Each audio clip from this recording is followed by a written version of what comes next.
seres celestiais, anjos caídos, elementais da natureza. Tudo isso existe ou será fantasia só? O que será que este livro fala sobre tudo isso? Se você quiser saber sobre isso e sobre quem são os verdadeiros caçadores das sombras, assista esse vídeo até o final, você vai se surpreender.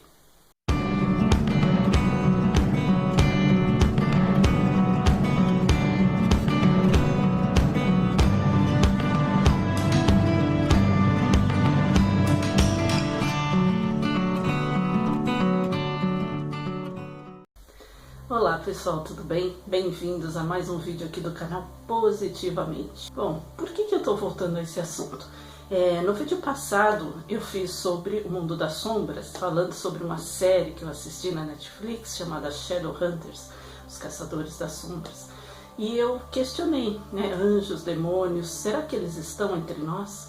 E eu fiz a relação entre os assuntos da série, os personagens, os núcleos, com a nossa vida mesmo, quem são cada um daqueles núcleos, Então os feiticeiros, por exemplo, seríamos nós, trabalhadores aqui, que trabalhamos com a espiritualidade, os núcleos, mesmo entre eles, os feiticeiros, vampiros e tudo mais, nós podemos imaginar que são as várias diferenças que nós temos e podem conviver pacificamente, se respeitarem as regras, enfim, é um vídeo bem interessante, bem legal. Eu sugiro que vocês assistam, o vídeo que eu postei a semana passada, na sexta-feira passada. E então, faltou falar, obviamente, quem são os caçadores das sombras, mas isso eu vou deixar para o final, tá bom? Agora eu vou falar sobre outros seres, como eu questionei lá no vídeo passado, anjos, demônios, eles estão entre nós? Então, este livro aqui, o Kay Byron, é um livro escrito em 1908, mais ou menos. Não tem denominação, assim, autoria, Os autores colocaram apenas os 3 iniciados, mas eles colocam aqui toda uma explicação do hermetismo, do Hermes Trismegisto. Bom, vocês já conhecem, eu já falei deste livro aqui no canal, e é um estudo, como vocês podem ver aqui, estudo da filosofia hermética do Antigo Egito e da Grécia. Por quê? Porque a filosofia hermética de Hermes Trismegisto foi feita, não tem uma data assim correta, mas alguns dizem que pode ter sido até 3.000 anos antes de Cristo. Então eu vou ler para vocês, eu separei aqui alguns trechos que eu vou ler para vocês, o que fala a respeito destes assuntos aqui, tá? Que é uma explicação dos conceitos herméticos. Então, nessa parte aqui, eu sei que não dá para ver aqui direitinho, chega mais perto. Na página 72 aqui, ele classifica 7 planos, Plano da mente mineral, plano da mente elemental A, plano da mente vegetal, plano da mente elemental B, o plano da mente animal, o plano da mente elemental C e o plano da mente hominal, Então eu não vou ler todos aqui para vocês, eu vou ler apenas o que ele se refere ao plano da mente elemental A, que ele fala, plano da mente elemental A, tá aqui. Corresponde ao estado ou à condição e grau de desenvolvimento mental e vital de uma classe de entidades desconhecidas ao homem médio, mas reconhecidas pelos ocultistas. Elas são invisíveis aos sentidos ordinários do homem, mas não obstante existem e têm a sua parte no drama do universo. O seu grau de inteligência está entre o das entidades minerais e químicas de um lado e das entidades do reino vegetal do outro. Também neste plano há 7 subdivisões.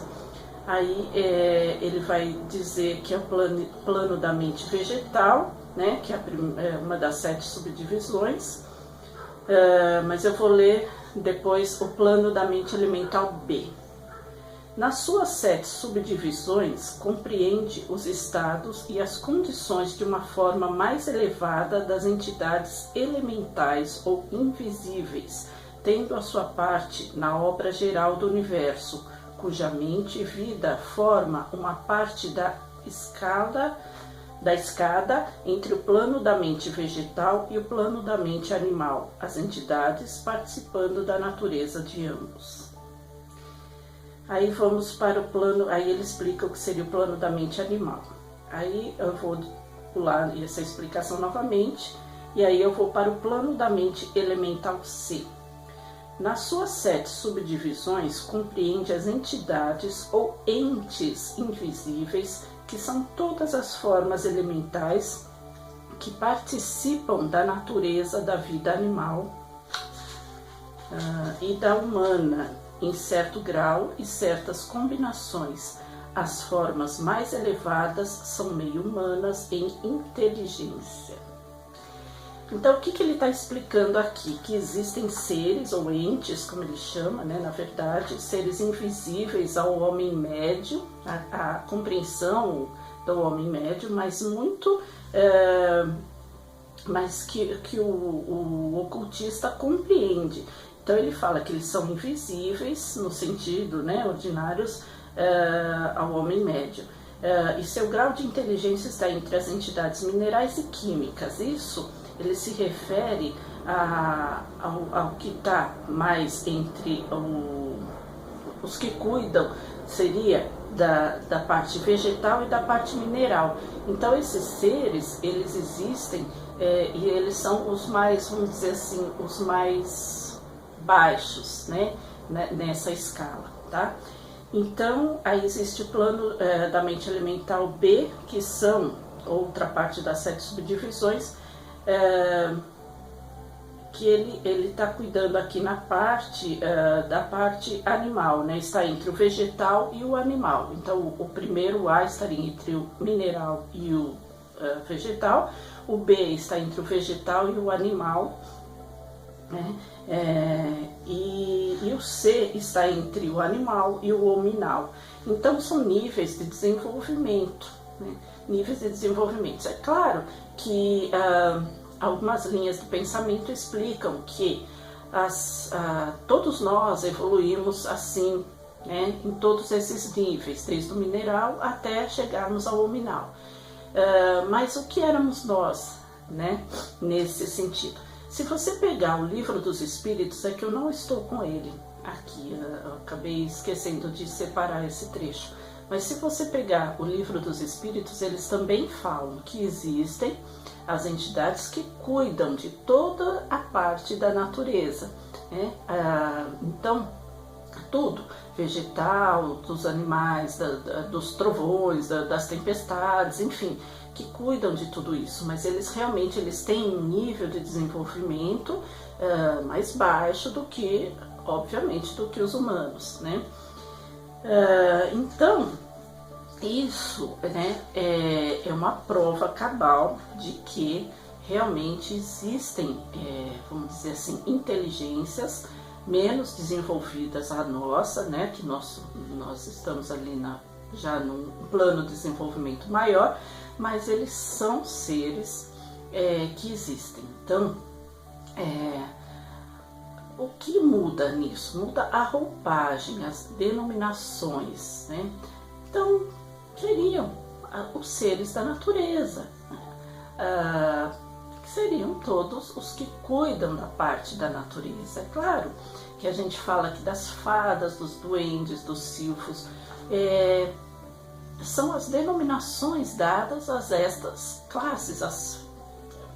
Me parece que as fadas seriam a denominação mais alta, que seria aqui no caso o C, que ele se refere ao plano elemental C, que já está mais entre o animal e o homem, né?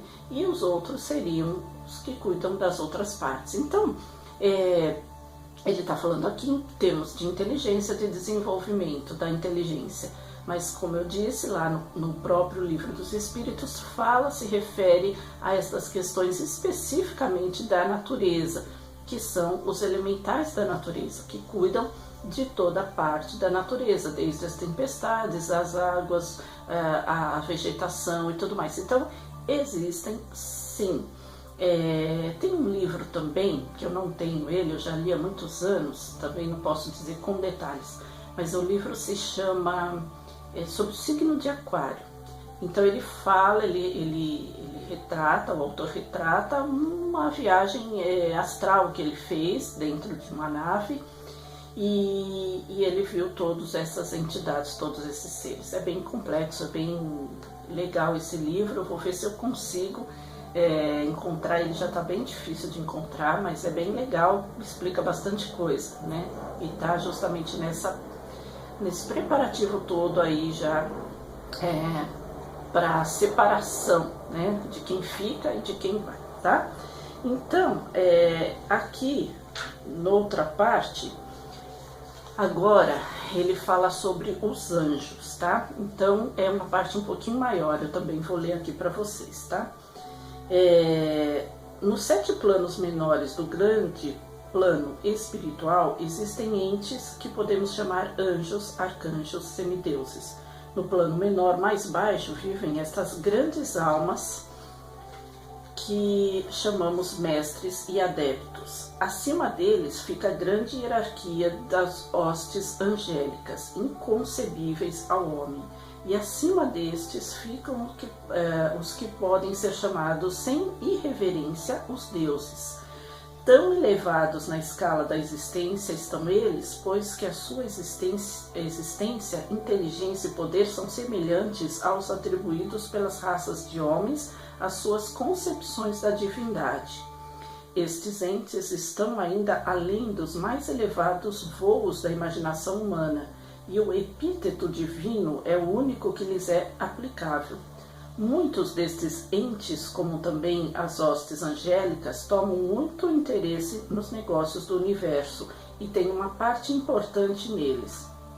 Estas invisíveis divindades e anjos protetores estendem a sua influência livre e poderosamente no processo da evolução e do progresso cósmico. A sua ocasional intervenção e assistência nos negócios humanos criou as muitas lendas, crenças, religiões e tradições da raça passada e presente. Eles muitas vezes impuseram ao mundo os seus conhecimentos e poderes conforme a lei do todo. Então está bem claro aqui que ele fala das hostes angélicas, dos seres, anjos, arcanjos, que existem, né? Eu realmente não acreditava nisso. Eu acreditava apenas nos seres de luz, que são os que nós conhecemos ali, por mestres ascensos, ou até mesmo seres de outros mundos, que estão muito mais elevados, iluminados moralmente. Mas não, ele deixa claro aqui que existe realmente o que nós podemos chamar de anjos, arcanjos e as hostes angélicas, e planos tão elevados que é inconcebível a nossa percepção, a nossa concepção de inteligência, de tão elevados que eles são. E ele fala aqui que há muitas, como eu já li aqui para vocês, há várias vezes que eles interferiram na nossa vida aqui, né, nos negócios humanos, como ele cria, que criou as muitas lendas, crenças, religiões e tradições de todas as raças desde a antiguidade, né? Então é claro que existem as hostes angélicas, é claro que existem os anjos, os arcanjos. Eu não acreditava nisso, mas existe, está aqui a prova nesse livro. Para mim esse livro é incontestável, tá? Agora, continuando aqui. Aos ocultistas, a palavra espírito se emprega no sentido do princípio animado, entendendo com isso a ideia de poder, energia vivente, força mística e etc. E os ocultistas sabem que o que é conhecido por eles como poder espiritual pode ser empregado para o mal como para o bom fim, em concordância com o princípio da polaridade. Fato que foi reconhecido pela maioria das religiões nas suas concepções de Satã, Beelzebul, o diabo, Lúcifer, anjos caídos e etc. E assim, os conhecimentos a respeito destes planos foram conservados no Santo dos Santos, na Câmara Secreta do Templo de todas as fraternidades esotéricas e ordens ocultas. Mas podemos dizer aqui que aquele que atingiu os poderes espirituais superiores e empregou-os mal tem um terrível destino para si na história, e a vibração do pêndulo do ritmo inevitavelmente lançá-lo-á no extremo mais baixo da existência material, de cujo ponto ele tem de fazer a sua caminhada na prisão espiritual pelas muitas voltas do caminho, mas sempre com a tortura de ter sempre consigo uma ligeira memória das alturas de que ele caiu por causa de suas más ações. A lenda da queda dos anjos tem uma base nos fatos atuais, como sabem todos os ocultistas avançados. Então aqui, na verdade, como ele diz aqui, né, o espírito é o princípio animado, né, então é poder, energia vivente, força mística. Quem emprega toda essa energia para o mal fica preso na prisão espiritual, como ele fala aqui, né? A gente poderia até entender na história das reencarnações, mas ele está se referindo assim, bem diretamente ao que nós conhecemos, aos que as religiões classificou como bem e mal. Então seria Satã, o diabo, os anjos caídos, né? As denominações que foram dadas. E aí ele fala claramente, né? Esses planos foram conservados no Santo dos Santos, na Câmara Secreta do Templo de todas as fraternidades esotéricas, ou seja, era algo ainda muito oculto. E ele fala, né? Como podemos dizer aqui, que aquele que atingiu os poderes espirituais superiores, empregou-os mal, tem um terrível destino para si na história. Quer dizer, aquele que se elevou, que não somos nós aqui, né? Então nós não podemos imaginar isso apenas como a prisão da reencarnação. Ele está falando assim de quem atingiu planos espirituais superiores e utilizou mal esse poder, tem um terrível destino para si na história, e a vibração do pêndulo do ritmo inevitavelmente lançá-lo-á no extremo mais baixo da existência material.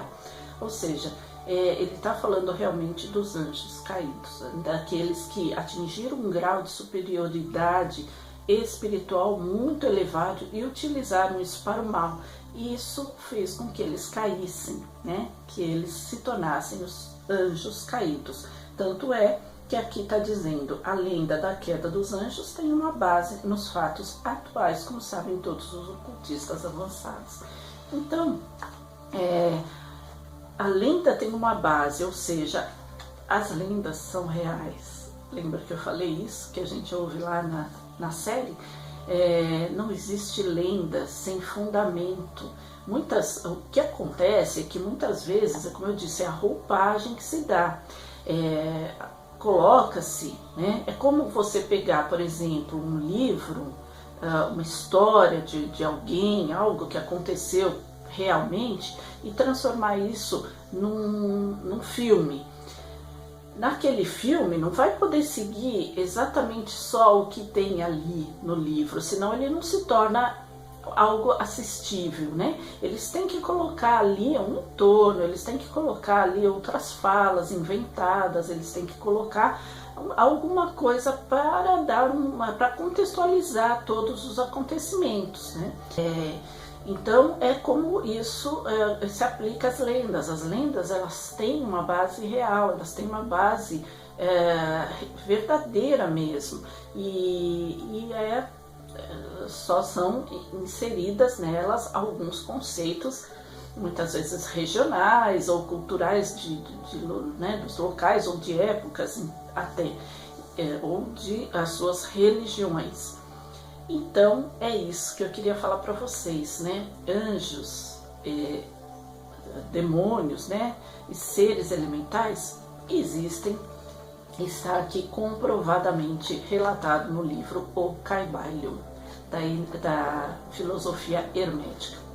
Agora, como eu prometi que eu ia deixar para o final, para falar quem são os verdadeiros Shadowhunters, né? Quem são os verdadeiros caçadores das sombras? Bom, são os seres que nós conhecemos como seres de luz, né? Então, são todos aqueles que estão a serviço destas ordens angélicas, a serviço da luz, a serviço das hostes angelicais.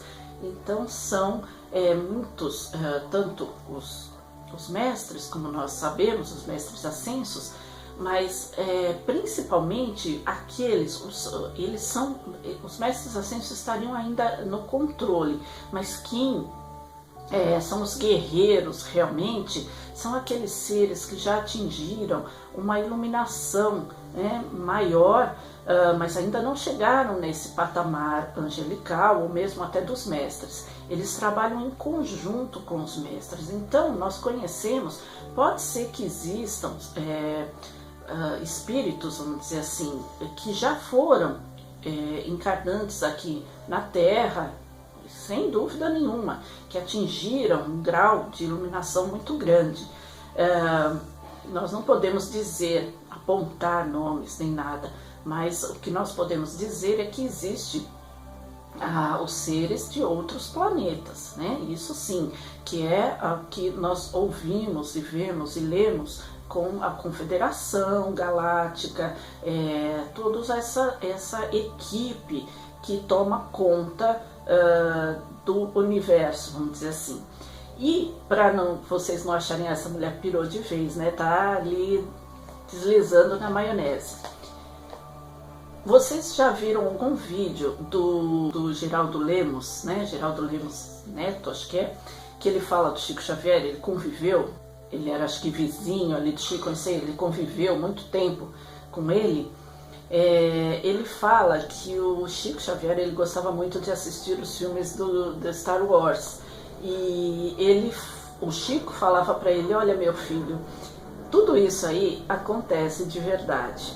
Então, para quem me acompanha aqui no canal sabe que eu sempre comento isso. O Chico Xavier é um poço de sabedoria, né? Não só da doutrina espírita, de tudo.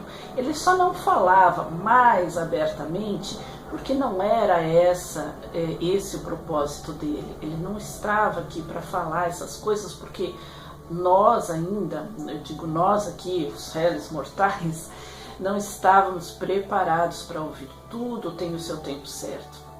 Então o Chico lutou muito tempo para afirmar, para conseguir afirmar ali o trabalho dele como médium, a doutrina espírita, entre muitos outros, e esse era o trabalho dele. Tudo que ele sabia a respeito, né? Aí ele falava muito superficialmente, mas falava em alguns livros de forma para quem tivesse ouvidos de ouvir e olhos de ver entendesse. Basta ler o livro Cartas de uma Morta, psicografia de Maria João de Deus, que era a mãe dele, né? Então, se vocês lerem esse livro, tá claro ali, né? Mas isso que eu falei que ele dizia para o Geraldo Lemos Neto, eu ouvi, né, num vídeo do Geraldo. Eu não posso dizer agora qual era o vídeo, porque faz tempo, eu não lembro mais. Mas ele tem vários vídeos aqui no YouTube, e vocês acham que ele fala, vocês acham com facilidade, é só procurar lá. Ele fala da ida do Chico, por exemplo, numa nave-mãe para conversar com o comandante. Então, por aí a gente tem uma base, tá? Como eu disse, então, os caçadores, né, concluindo, os caçadores das sombras seriam esses guerreiros da luz, esses guerreiros que fazem parte da Confederação Galáctica, e é o nome que a gente conhece, pode ser que tenham outros nomes até, e nós estamos aqui a serviço deles também, quando nós participamos aqui a divulgação, né, de todo esse trabalho e do esclarecimento, né, das pessoas para o despertar. Então, veja bem, um livro desse aqui, escrito há tanto tempo, com filosofias de milênios atrás, milenar, já era pessoas com olhos abertos, sem o véu, né? E nós estamos aqui fazendo esse trabalho de formiguinha para abrirmos os nossos próprios olhos e fazermos com que outras pessoas também, pelo menos, criem a curiosidade de procurar, de entender do que se trata tudo isso. Não é fantasia, gente, é realidade. E a maior fantasia é fazer com que nós pensemos que isso é fantasia. Esse é o maior artifício que tem os seres trevosos, tá bom? Então, eu vou já deixar aqui marcado que para o próximo vídeo eu vou postar esse vídeo na próxima terça-feira, tá? Vai ser um vídeo apenas de áudio e eu vou mostrar para vocês o trabalho desses caçadores das sombras, ou seja, desses Shadowhunters reais, tá bom? Neste áudio que eu vou gravar, que eu gravei, aliás, que eu vou colocar no ar aqui na próxima terça-feira, vocês vão saber como é feito todo este trabalho dos caçadores das sombras, tá bom? Fiquem atentos, se não forem inscritos ainda, se inscrevam no canal, acione o sininho para receber as notificações de todos os vídeos que eu colocar aqui no ar, que olha, tem muita coisa a ser falada ainda, viu? Não percam, se vocês gostam desse assunto, não percam. E se gostaram do vídeo, deixa aqui o seu like, poste aqui algum comentário a respeito se vocês gostaram do vídeo, se vocês gostam desse assunto, se vocês querem mais assunto como esse. Tem muita coisa aí vinda pela frente, tá bom? Vou ficando por aqui, por hoje é só isso. Um grande beijo a todos, até o próximo vídeo. Tchau!